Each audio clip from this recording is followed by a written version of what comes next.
আসসালামু আলাইকুম রহমতুল্লাহি ওবারাকাতুহু। সম্মানিত দিনদার মুসলিম ভাইয়েরা, আশা করি আপনারা সকলে ভালো আছেন।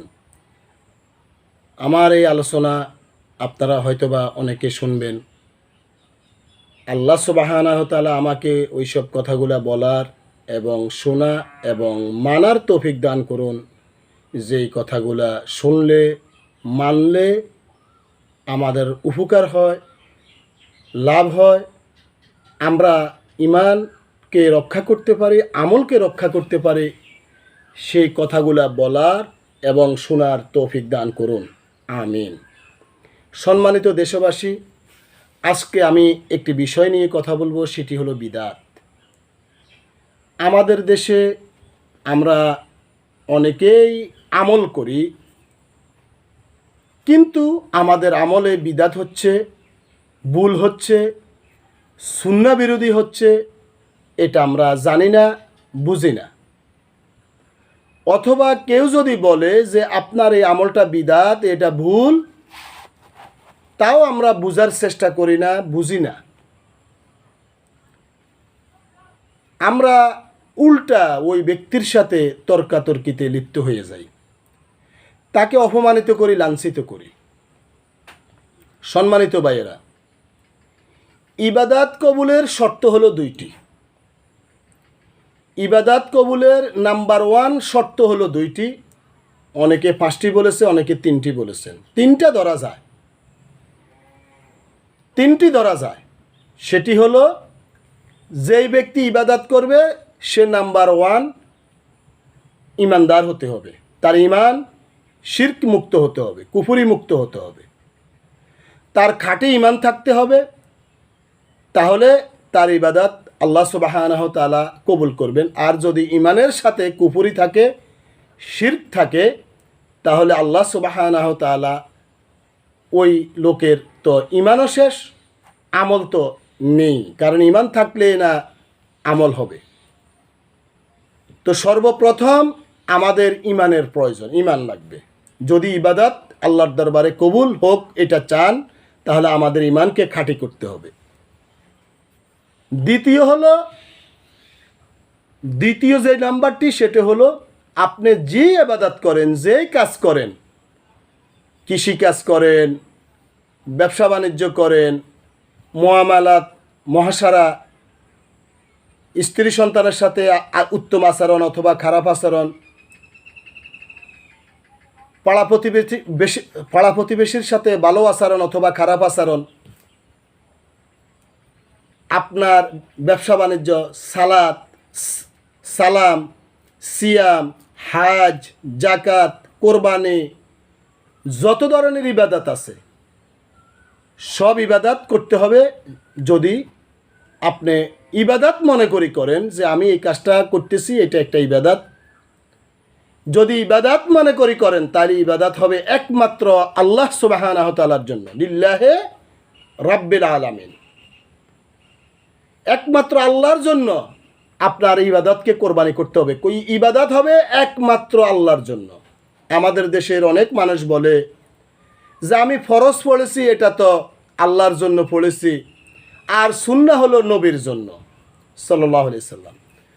সুন্নাহ হলো নবীর জন্য আর ফরজ হলো আল্লাহর জন্য। এই কথা যারা বলবে তারা শিরক, কুফরিতে লিপ্ত হয়ে গেল, তার ইমানও শেষ, আমলও শেষ। কারণ আমাদের ইবাদত হতে হবে একমাত্র আল্লাহর জন্য, আল্লাহ সন্তুষ্টির জন্য, আল্লাহর জন্য আমরা ইবাদত করব। দুনিয়াতে টয়লেটে যাওয়া এবং টয়লেট থেকে বের হওয়া, ঘুম যাওয়া, ঘুম থেকে উঠা, সর্বকাজ আমাদের ইবাদতে পরিণত করতে হবে। আর এই ইবাদতটা হতে হবে একমাত্র আল্লাহ সন্তুষ্টির জন্য, যে আমি আল্লাহর জন্য ইবাদত করতেছি। এর বাইরে যদি কোনো চিন্তা ভাবনা করা হয়, তাহলে এটা শিরক অথবা কুফরিতে পরিণত হবে। দ্বিতীয় নাম্বার কথা বললাম। তৃতীয় কথা হলো, আমরা যেই ইবাদতে করি, যে পদ্ধতি আমাদের ইবাদত, আমরা যেই কোনো ইবাদত করি, টয়লেটে যাওয়া থেকে ঘুম যাওয়া পর্যন্ত, এর ভিতরে পুরা দিনে রাতে আমরা যে ইবাদতে করি, এই ইবাদতটা একমাত্র রাসূল সাল্লাল্লাহু আলাইহি ওয়াসাল্লামের তরিকা সুন্নাহ মোতাবেক হতে হবে। আপনি যদি রাসূলের সুন্নার বাইরে গিয়ে কোনো ইবাদত করেন, রাসূলের তরিকার বাইরে গিয়ে যদি কোনো ইবাদত করেন, এই ইবাদত আল্লাহ সুবহানাহু ওয়া তাআলা কবুল করবেন না। তাই আমরা যেই কোনো ইবাদত করি, সালাত পড়ি, নফল সালাত, নফল সিয়াম, ফরজ সালাত, ফরজ সিয়াম, জিকির আজকার, মুআমালাত, মুহাসারা, টয়লেটে যাওয়া, বের হওয়া, ঘুম যাওয়া, ঘুম থেকে উঠা, অজু করা, যত ধরনের ইবাদত আছে, ব্যবসা বাণিজ্য করা, সব ইবাদত করার আগে আমাদেরকে জানতে হবে এই কর্মটা, এই ইবাদতটা আমার নবী মুহাম্মদ সাল্লাল্লাহু আলাইহি ওয়াসাল্লাম কীভাবে করেছেন, কিভাবে শিক্ষা দিয়েছেন, এটা আমাদেরকে জানতে হবে, বুঝতে হবে, আমাদেরকে বুঝার চেষ্টা করতে হবে।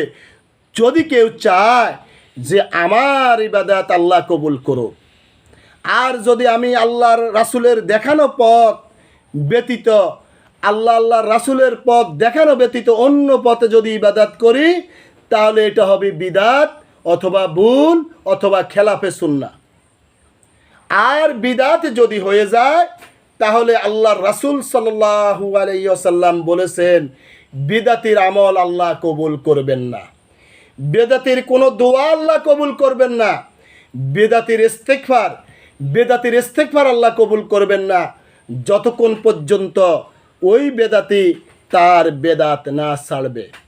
ইস্তেগফার, দোয়ার ইস্তেগফার, বেদাতির কোনো ইস্তেগফার আল্লাহ সুবহানাহু ওয়া তাআলা কবুল করবেন না যতক্ষণ পর্যন্ত সে বেদাত না ছাড়বে। আর বেদাত হলো গোমরাহি, আর গোমরাহের সর্বনিম্ন স্তর হলো, লাস্ট পজিশন হলো সে জাহান্নামে যাবে। এই হাদিসটা আমাদের দেশের আলেম ওলামারা, মুফতিরা, খতিব এবং খাতাবারা মসজিদে পড়ে প্রত্যেক জুমার খুতবাতে, হয়তোবা আপনারা লক্ষ্য করেন নাই। কিন্তু যে আলেমেরা এই খুতবাটা পড়ে, ওই আলেম নিজেও জানে না এইটাই আমি কি পড়তেছি, এর অর্থটা কি। কারণ সে পড়ে ফাইন্না খাইরাল হাদিসি কিতাবুল্লাহ ও খাইরাল হাদি মুহাম্মাদিন সাল্লাল্লাহু আলাইহি ওয়াসাল্লাম ও শাররি উমুরি মুহদাসাতুহা ওয়া কুল্লু মুহদাসাতুন বেদা ওয়া কুল্লু বেদাতিন দালালা ওয়া কুল্লু দালালাতিন ফিন্নার। সে এই বিদাতের এই এত বড় হাদিস, এই হাদিসটা পড়ার পরেও সে ফরজ সালাতের পরে সে হাত তুলি মুনাজাত দেয়, সংঘবদ্ধ মুনাজাত দিয়ে সে বলে আল্লাহ আমাদেরকে বিদাত মুক্ত আমল করার তৌফিক দাও। সে বিদাত করা অবস্থাতে, এই বিদাত সম্মিলিত মুনাজাত একটা বিদাত, এই বিদাত করা অবস্থাতে সে বলে আল্লাহ আমারে বেদাত থেকে মুক্ত করো। জুমার খুতবাতে সে 2টি খুতবা আল্লাহ রাসূল সুন্নাহ করেছেন, সে 3টি খুতবা বানিয়েছেন, একটি বাংলা, 2টি আরবিতে। জাল হাদিস অথবা জয়ীফ হাদিস দিয়ে সে জুমার খুতবার আগে দিয়ে সে 4 রাকাত নামাজ নির্দিষ্ট করেছেন, যেটা বিদাত।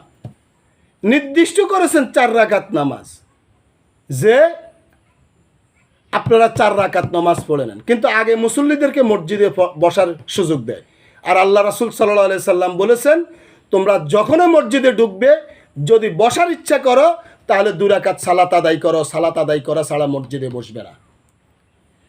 তারপরে এই হুজুরেরা মিলাদ পড়ে দোয়ার নাম দিয়ে অথবা জিকিরের নাম দিয়ে, যেভাবে হোক বসে অথবা দাঁড়িয়ে তারা দোয়ার অনুষ্ঠান করে, অথবা মিলাদ পড়ে, অথবা জিকিরের অনুষ্ঠান করে।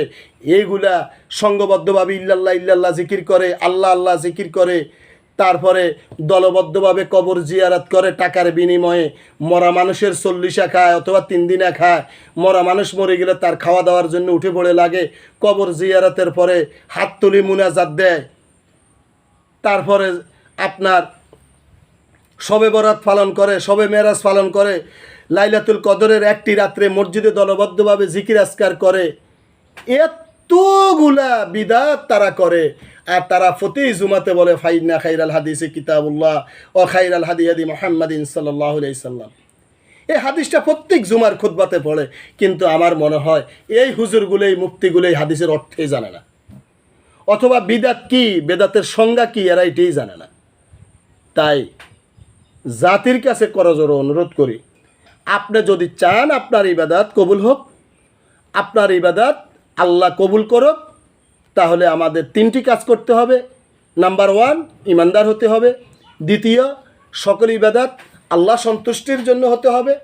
তৃতীয় যেই কথা, সেটি হলো আমার ইবাদত হতে হবে একমাত্র মুহাম্মদ সাল্লাল্লাহু আলাইহি সাল্লামের তরিকা মোতাবেক, সুন্নাহ মোতাবেক। এর বাইরে গেলে আমার ইবাদত আল্লাহ কবুল করবেন না, এটা হবে না, কশ্চিনকালও হবে না। কারণ আল্লাহ রাসূল সাল্লাল্লাহু আলাইহি সাল্লাম বলেছেন, যেই ব্যক্তি ইবাদতের সাথে বিদাত করবে তার ওই ইবাদত আল্লাহ কবুল করবেন না। আরও বলেছেন, যেই ব্যক্তি বিদাতিকে সাহায্য করবে, সালাম দিবে, সে ইসলামকে ধ্বংস করার জন্য সহযোগিতা করেছে। তার জন্য আল্লাহর লানত, মুমিনদের লানত। তাই আশা করি আপনারা সকলে বিদাত মুক্ত হবেন, বিদাত মুক্ত জীবন যাপন করবেন ইনশাআল্লাহ। আসসালামু আলাইকুম ওয়া রাহমাতুল্লাহি ওয়া বারাকাতুহু।